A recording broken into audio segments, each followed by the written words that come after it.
I know mint and chocolate is like one of the most divisive topics, but I love me a good Thin Mint.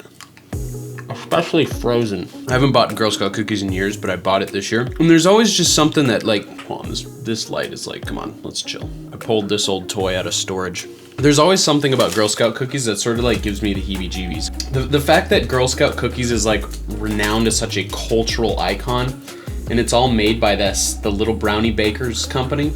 I don't know anything about that company. I don't know what kind of cut those girls get. I don't know. I don't really know the ins and outs. I mean, I know they get a percentage of or whatever, but is that like a non-profit? Is there somebody making a profit off of this like borderline slave labor? With Girl Scout cookies, girls improve their communities while learning lifelong skills. Our daily goal is to demonstrate at all levels of customer contact that we are much more than just high quality cookies.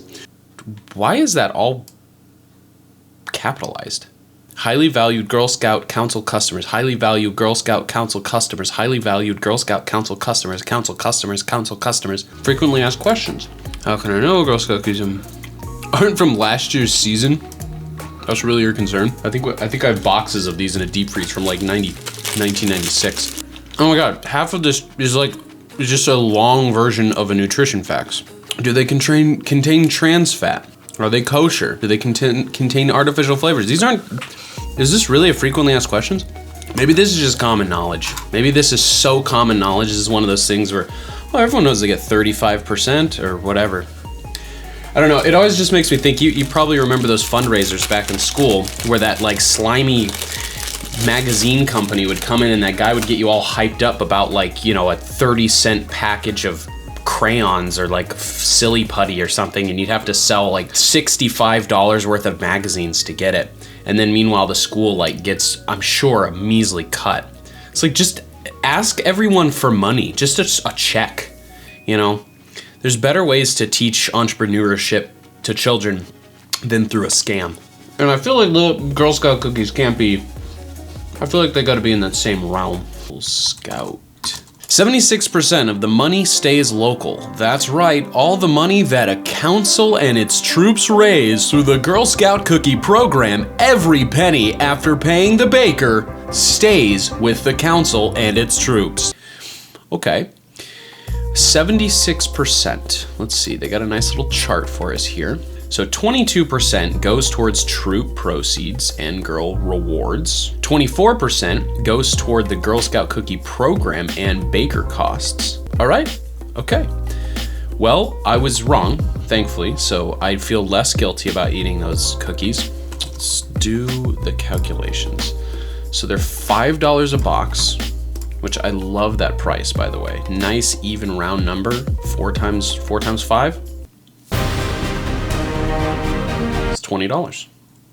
See, I can do calculator. 5, let's just make it, God, I suck at this. Wolfram Alpha, this is the calculator for people who can't even use a calculator. Okay, so 1.1, so they get $1. So let's say it's basically $1 a box. So let's see. How many boxes of Girl Scout cookies are sold each year? 200 million. Wow. In like, I mean, how long is the season? It's like 2 months or something, right? How long? I feel like it's like a once a year deal, correct? So they're packed. It's like Halloween, I guess. It's like candy companies. Like almost all candy companies' profits are made within that Halloween season. How much money does Oreo make every year? $710 million. I always thought that Double Stuff was their highest selling cookie. I love that thing. What's the thing where it's like double stuffed? Yeah, this shit. Like, come on. And then they have the Mega Stuff. Oh, and then the Most Stuff. I mean, that's just gross. Like, I learned at a really young age, you know how you'd peel the Oreo off and you'd scrape all the cream and you'd like put it on the next one and stuff? Well, I remember back in the day with my friends, we'd make like stacks this big, and you realize really quickly that the stuff in the middle of it actually isn't that good. Like, there is definitely a diminishing return on the more stuff you put between those cookies. Like, the chocolate plays a very important role. And I know when you lick it off, it feel like when you just do that, you know, scrape it off your teeth and you just eat it alone, it seems to taste fine.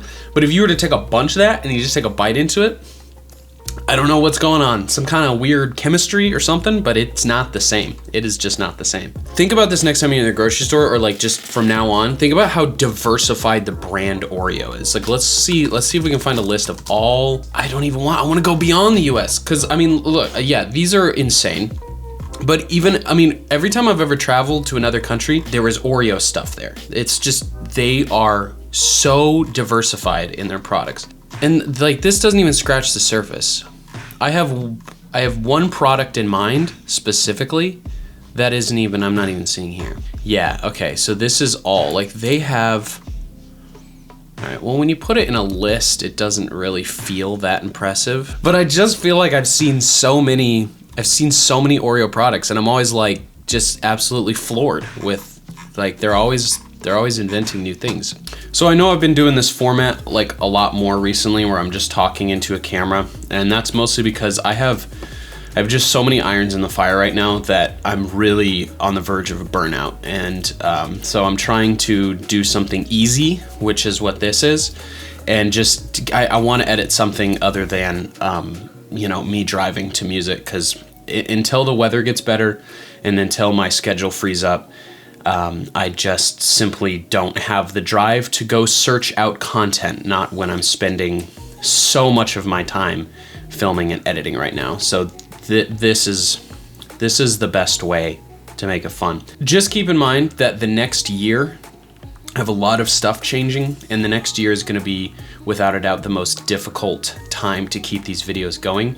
So I need to start getting in my head now that change and flexibility with how I do these videos is totally fine, because otherwise I'm just gonna get burned out and it's gonna become a chore and I'm gonna start to resent it.